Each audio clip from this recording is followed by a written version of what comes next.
Hello everyone, how are you all doing? I hope all of you are doing great.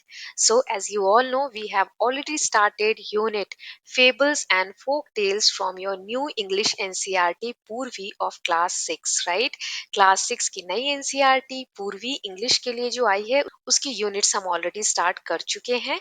अभी तक हमने दो parts cover किए हैं। सो फर्स्ट यूनिट का नाम है फेबल्स एंड फोक टेल्स। इसमें तीन कहानियां थी जिसमें कि दो वीडियो में हम पहली वाली कहानी कवर कर चुके हैं, अ बॉटल ऑफ ड्यू।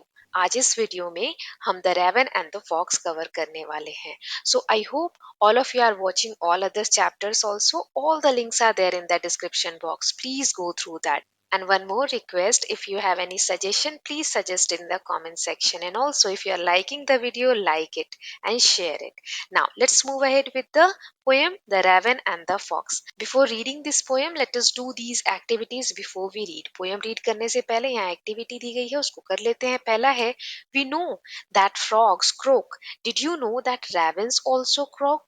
आप सभी जानते हैं कि बारिश के समय में मेंढक कैसी आवाज करते हैं, या कभी भी मेंढक की साउंड कैसी होती है? क्रॉकिंग साउंड होती है, राइट? टर टर इस तरीके की अच्छी साउंड नहीं लगती है अधिकतर। फिर यहाँ पे कहा गया है ये जो रेवन बर्ड है उसका भी साउंड क्रॉकिंग साउंड होता है, मतलब उसी तरीके का कुछ मिलता जुलता साउंड होता है। Which animal is shown to be cunning in story? Circle the correct answer. Tiger, fox और बेर।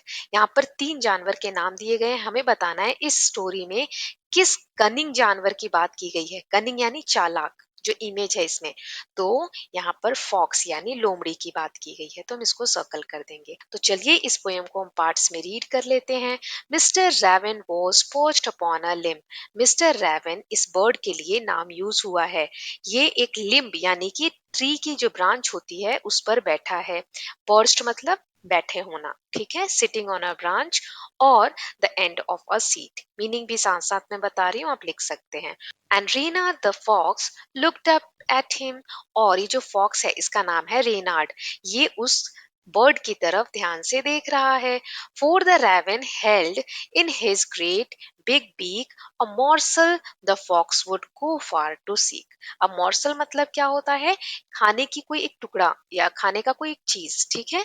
सो रेवन जो ऊपर बर्ड बैठा हुआ है उसकी चोंच में लंबी सी जो बीक है, आप देख सकते हैं, बीक मतलब चोंच, उसमें कुछ खाने का एक टुकड़ा है। मोर्सल मतलब पीस ऑफ फूड, ठीक है। अब इसी खाने को अगर ये फॉक्स चाहे तो बहुत दूर जाना पड़ेगा उसको सर्च करने के लिए, जो कि अभी उसको बहुत पास उस बर्ड की चोंच में दिख रहा है। Then said the fox in admiring tones, my word sir Raven, you are a handsome bird. इसका मतलब क्या हुआ? फॉक्स को लालच आया कि कैसे भी करके ये जो टुकड़ा इसके मुंह में है मुझे मिल जाए तो कितना अच्छा हो। फिर उसने एक चालाकी सोची और एडमायरिंग टोन में, मतलब कि तारीफ करने वाली टोन में कहने लगा प्यार से, sir Raven, you are a handsome bird. Sir क्यों कहा? ताकि उसको लगे बर्ड को कि मेरी बहुत रिस्पेक्ट कर रहा है और ये बिल्कुल सच बोल रहा है। तो फॉक्स ने कहा, sir Raven, you are a handsome bird. आप बहुत सुंदर हैं, बहुत स्मार्ट हैं, हैंडसम हैं। Such feathers, if you would only sing, the birds of these woods would call you king. इतने प्यारे आपके फेदर्स हैं, फेदर्स यानी पंख हैं, कि सिर्फ अगर आप एक गाना ही गा देंगे ना, if you would only sing, the birds of these woods would call you king. तो इस जंगल में, इस वुड्स मतलब जंगल में जितनी भी चिड़िया हैं सब आपको राजा मान लेंगी। समझ रहे हैं आप? यहाँ पर फॉक्स झूठी तारीफ कर रहा है इस बर्ड की। फिर क्या होता है? The raven who did not see the joke forgot that his voice was just a crow। अपनी तारीफ में ये जो रैवन बर्ड है वो इस तरीके से खो गया कि उसको ये समझ ही नहीं आया कि ये जो फॉक्स है ये उसके साथ जोक कर रहा है, यानी कि मजाक कर रहा है। और ये भी भूल गया कि उसकी जो आवाज है कोई सुरीली नहीं है बल्कि क्रोकिंग साउंड है, ठीक। He opened his beak in his foolish pride and down fell the morsel the fox had eye। इस भूल में कि वो बहुत अच्छा गाता है, उसको प्राइड था, घमंड था, जैसे ही वो गाना शुरू करता है, and down fell the morsel the fox had eyed. जिस मोर्सल पे, खाने के टुकड़े पे फॉक्स की आई होती है, नजर होती है, इस लोमड़ी की, उसको वो अपनी चोंच से गिरा देता है। और जैसा कि हम देख रहे हैं कि लोमड़ी की नजर तो उसी पे है, तो फिर क्या होता है, हा हा laughed the fox, and now you know, ignore sweet words that make you glow। जैसे ही रोटी का टुकड़ा गिरता है, फॉक्स उसको ले लेता है और हंसकर कहता है कि अब तुम्हें समझ में आया कि जो तुम्हारी तारीफ कर रहा है, स्वीट वर्ड्स, अच्छे अच्छे वर्ड्स तुम्हारे लिए बोल रहा है, उससे तुम्हें ग्लो, ग्लो होना मतलब ऐसा नहीं कि कोई झूठी भी तारीफ कर रहा है तुम उसको सच मान ले, इग्नोर करना चाहिए ऐसी चीजों को। Pride my friend is rather unwise. Fox bird को कह रहा है कि ये जो प्राइड है, घमंड है मेरे दोस्त, ये अच्छा नहीं है। अनवाइज मतलब कि होशियारी, बुद्धिमानी नहीं है। I am sure this teaching is a quite surprise. और मैं पक्का तुमसे कहता हूँ कि ये जो आज तुमने सीख सीखी है कि किसी की झूठी बातों में ना आना, ये जरूर तुम्हारे लिए एक सरप्राइज होगा, लेकिन एक बहुत अच्छी सीख तुम्हें सीखने को मिली। तो हमने ये पोयम कंप्लीट कर ली है। आई होप आपको अच्छी लगी होगी। ये पोयम लिखी है जीन दे ला फॉन्टेन ने। इसकी वर्कशीट को देख लेते हैं। यहाँ पे कहा जा रहा है लेट अस डिस्कस, कुछ क्वेश्चंस हैं, एक एक करके देखेंगे। Fill in the blanks by choosing the correct option. हमें करेक्ट ऑप्शन चूज करके ब्लैंक्स भरना है। चलिए, स्टेंजा 1 मतलब जो फर्स्ट पैराग्राफ था पोयम का, उसके बेसिस पे ये 3 है। तो पहला है mister Raven is a dash, bird और फ्रॉग। मिस्टर रैवन कौन है? Bird. The name of the fox is dash, raven और रेनार्ड, रेनार्ड। रेनार्ड नाम था फॉक्स का। Next, mister Raven had dash in his beak. Mister Raven यानी bird के beak में, चोंच में क्या होता है? A piece of food, a bunch of leaves. खाने का टुकड़ा होता है या पत्तों का एक बंच होता है? सो अ पीस ऑफ फूड। यहाँ पर जगह नहीं है तो मैं नीचे लिख रही हूँ। Now stanza 2, the fox calls the raven a dash bird, foolish or good looking? Good looking bird, right. Fox ने रेवन को क्या कहा कि तुम बहुत हैंडसम हो, है ना, गुड लुकिंग हो। Now the fox ask the raven to dance और सिंग। क्या करने के लिए फॉक्स ने कहा रेवन को? यस, टू सिंग, तो सिंग आ जाएगा। फिर the raven and the fox live in the dash, trees और वुड्स। रेवन और फॉक्स कहाँ रहते थे? वुड्स में रहते थे, है ना, हमने पढ़ा था सेकंड पैराग्राफ में। फिर third stanza, the raven dash that he croaked. Raven जो बर्ड था उसे रिमेंबर था यानी याद था, या फॉरगॉट, वो भूल गया था कि उसका साउंड कैसा है, उसका वॉइस कैसा है, क्रॉकिंग साउंड। फॉरगॉट आएगा, भूल गया था। The raven open its beak to dash, eat और सिंग। रेवन ने अपनी चोंच क्यों खोली? खाने के लिए या गाने के लिए? तो सिंग, गाने के लिए। नेक्स्ट है the dash fell down, food और रेवन, क्या नीचे गिर गया? फूड गिर गया या रेवन गिर गया? फूड गिर गया, है ना। तो इस तरीके से फिल करेंगे। लास्ट है the fox dash at raven, laughed और लुक्ड। फॉक्स ने बर्ड की तरफ देखा या हंसा, तो लाफ्ड एट रेवन, है ना, हा हा हा, लास्ट वाले पैराग्राफ में। It is not dash to be too proud of one self, wise और अनवाइज। बहुत ज्यादा प्राउड, घमंड होना वाइज नहीं है। Then the raven learned, read the poem again and match the word in column A with their meaning in column B. Check your answers with your teacher and classmates. हमें word meaning match करना है। चलिए देखते हैं। So perched मतलब होता है set on a branch, पेड़ की डाल पर बैठना। Morsel मतलब होता है a small piece of food, एक खाने का छोटा सा टुकड़ा। ठीक है। फिर seek मतलब होता है टू लुक फॉर समथिंग, कुछ ढूंढना या कुछ तलाश करने को हम कहते हैं सीक। फिर है प्राइड। प्राइड क्या होता है? घमंड, यानी feeling that you are better than others, कि तुम दूसरों से अच्छे हो। आइड मतलब क्या होता है? Looked with interest at something. Eyed मतलब किसी चीज को ऐसी निगाहों से देखना कि तुम्हें उस चीज में बहुत ज्यादा इंटरेस्ट है। ओके। नाउ लिम्ब, लिम्ब मतलब क्या होता है? ब्रांच ऑफ अ ट्री, पेड़ की डाली को हम लिम्ब कहते हैं। वुड्स मतलब क्या होता है? A smaller area of forest with similar kind of trees. तो वुड मतलब वो जगह होती है जहां पर जंगल में एक जैसे पेड़ होते हैं, छोटा सा एरिया होता है जहां एक जैसे पेड़ होते हैं और उसमें जानवर रहते हैं। सो इस तरीके से मैच कर लिया। नेक्स्ट है let us think and reflect, look at the picture and number them in order that they happen in the poem. हमें इन पिक्चर्स को सही से नंबरिंग करना है कि कौन सा इवेंट पहले हुआ, कौन से बाद में। तो सबसे पहले ये इमेज होगी, खाने का एक टुकड़ा रैबिन को मिला, वो लिया और वो जाकर पेड़ की डाली पर बैठ गया। फिर यहाँ ये हो जाएगा 1 और ये 2।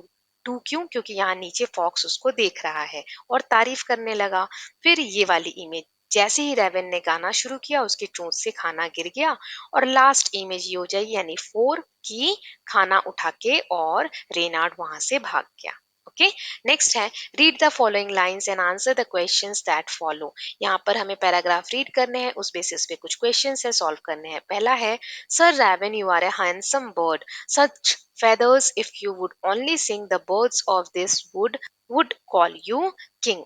अब ये लाइनें हमने रीड की थी, समझाया भी था मैंने। तो पहला क्वेश्चन है such feathers refer to dash feathers. Such feathers जो ये वर्ड आया है यहाँ फ्रेज आया है इसका मतलब क्या है? Shiny and beautiful, black and dull, grey and long, short and unattractive.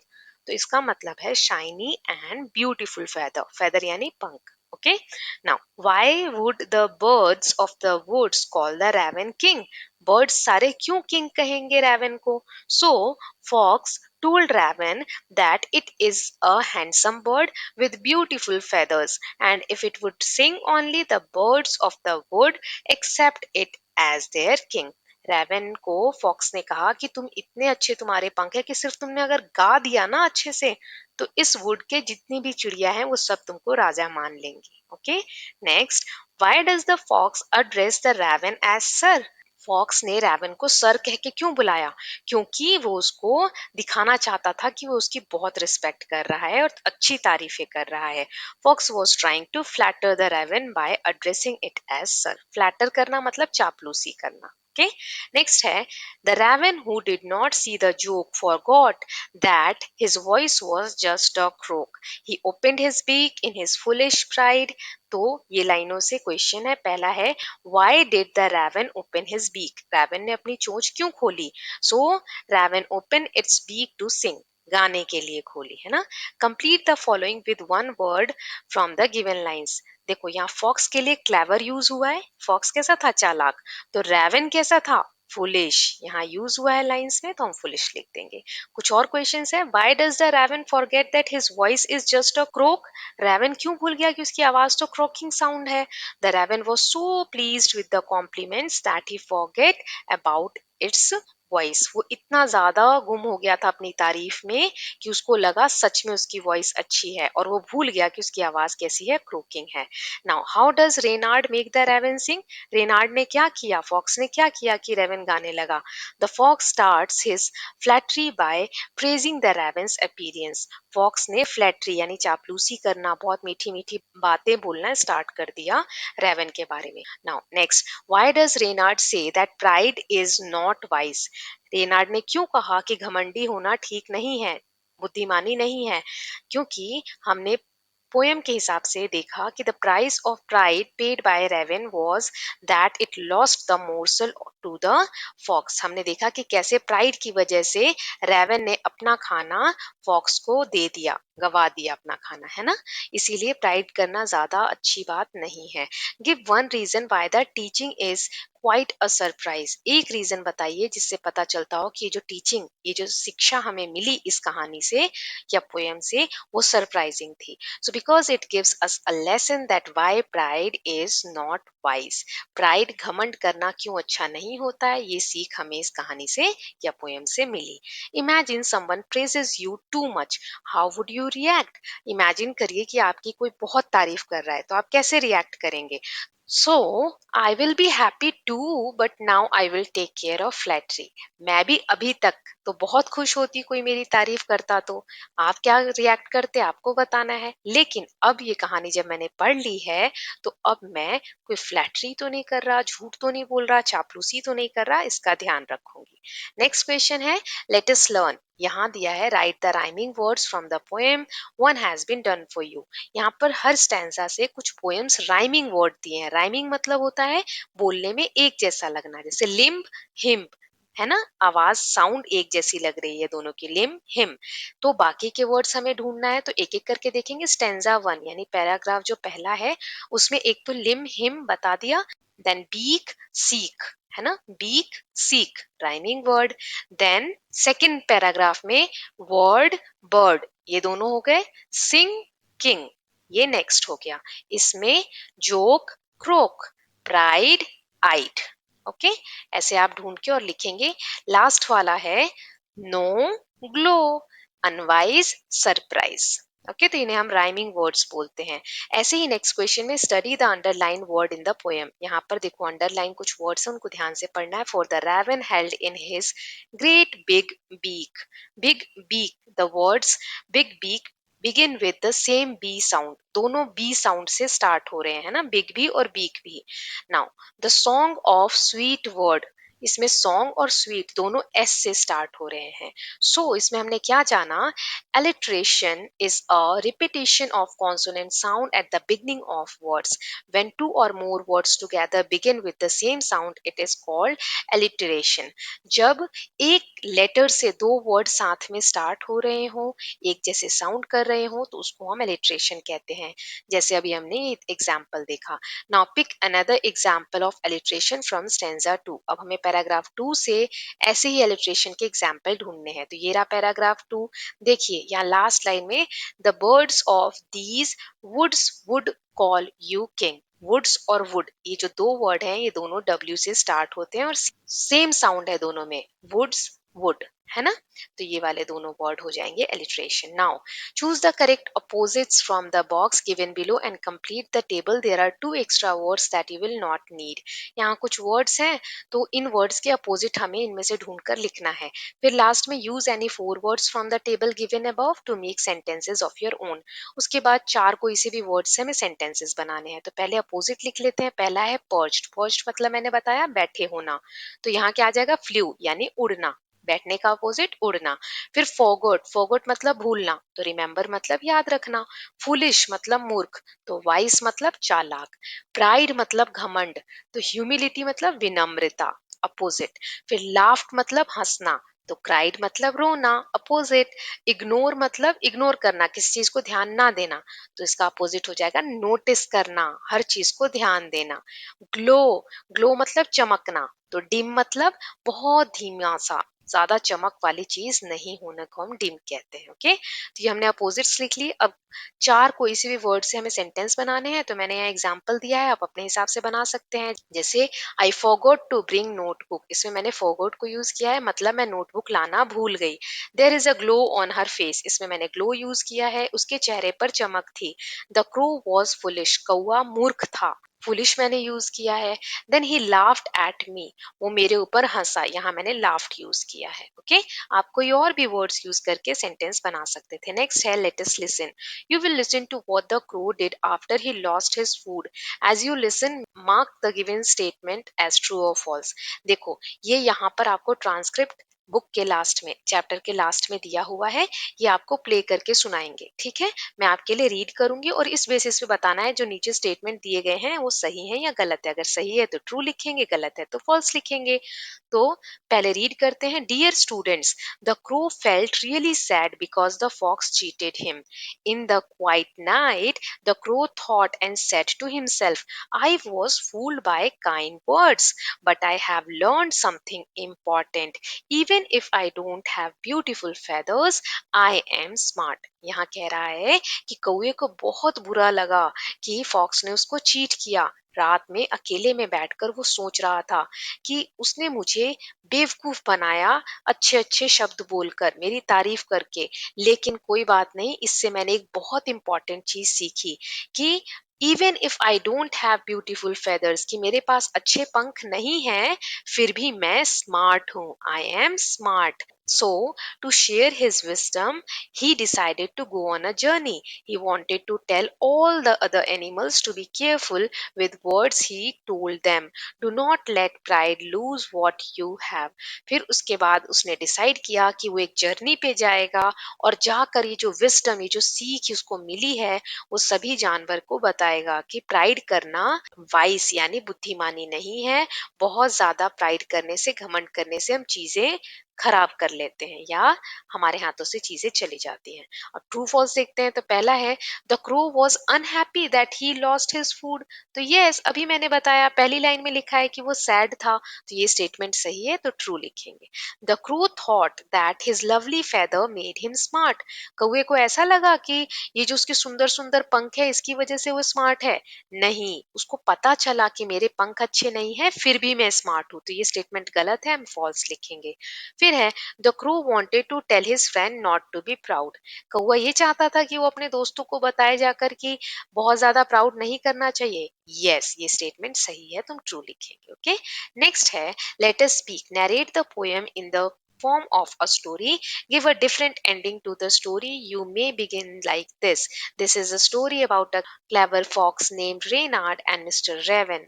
One day, तो यहाँ कहा जा रहा है कि ये जो पोयम थी इसको आपको कहानी की तरह नरेट करना है, मतलब सुनाना है, ठीक है। और एक लाइन दी गई है कि ऐसे आप स्टार्ट कर सकते हैं कि ये कहानी एक चालाक लोमड़ी और मिस्टर रेवन एक बर्ड की है ना। तो इसको मैंने एक एग्जाम्पल के थ्रू नरेट किया है कहानी को। आप और भी तरीके से लिख सकते हैं, जैसे raven sitting on the tree branch with a slice of cheese in it's beak. Raven पेड़ की डाल पे बैठा था, उसके मुंह में एक टुकड़ा था चीज का। The fox named Renard made a plan to get it from the raven. He goes below the tree and start praising Raven.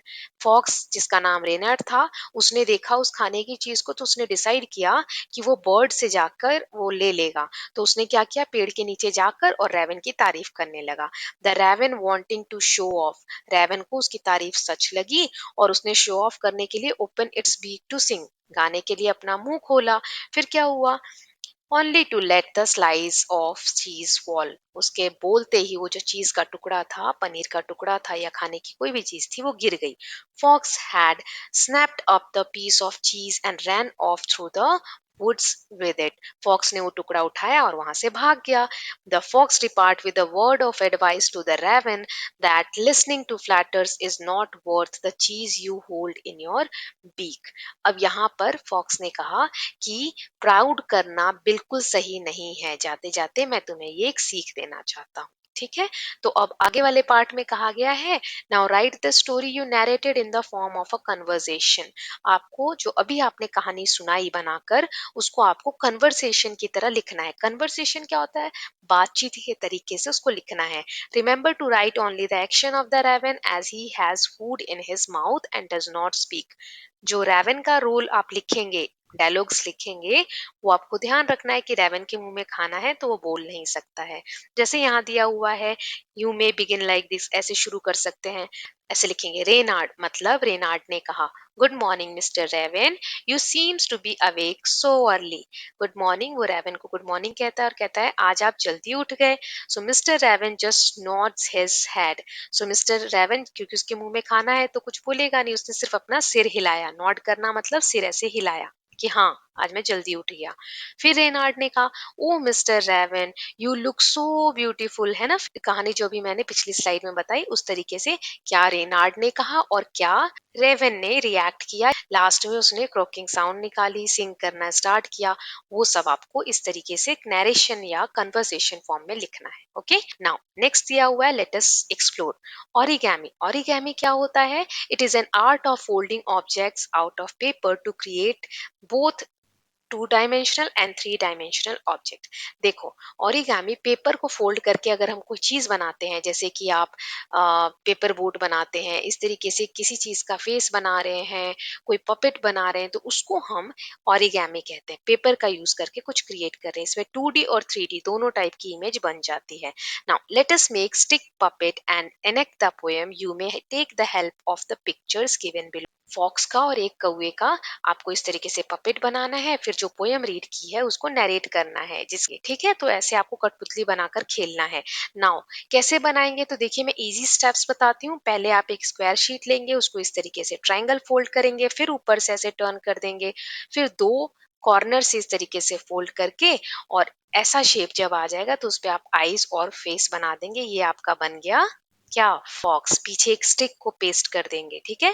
और इस तरीके से जो दिया हुआ है पेपर कट करके इस तरीके से पंख बनाकर फिर उसको पेस्ट करके आप क्रो रेडी कर सकते हैं और दोनों से फिर कहानी को दोबारा से नरेट कर सकते हैं। Note you may use the puppets while narrating the story. जैसा मैंने आपको बताया, एक दूसरे के हाथ में लेकर और फिर आपको रोल प्ले करना है और कहानी को सुनाना है। सो इसके साथ स्टूडेंट्स हमने second part the raven and the fox भी कर लिया है।